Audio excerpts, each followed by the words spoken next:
Welcome to McPlum, simple solutions served daily. Park the Tundra on level ground and turn off the ignition.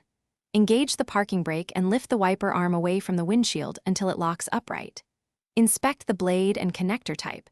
Most Toyota Tundra models use a hook-style or tab-release adapter. If the arm is spring-loaded, support it with a soft cloth to protect the glass.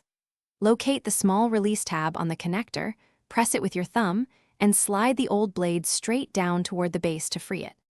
Align the new replacement blade by matching the adapter type to the arm. Verify you have the correct 16-inch or 22-inch blade per the owner manual or measured length. Hook the blade's adapter into the arm's hook or seat the tab release until it clicks securely. Keep pressure on the arm and gently lower it back to the windshield to avoid slamming. Test the wipers on low and high settings to confirm smooth travel and firm attachment. Check for streaking or loose movement. Dispose of old blades by placing them in your household trash or recycling the metal components separately where accepted. If you encounter corrosion on the arm pivot or broken clips, replace the arm or use a repair kit. Severe rust weakens the blade connection. Avoid touching the rubber edge with oily hands. Oils cause streaking and reduce life.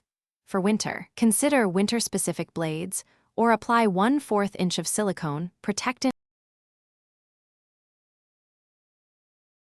Thanks for watching. Stay juicy and subscribe.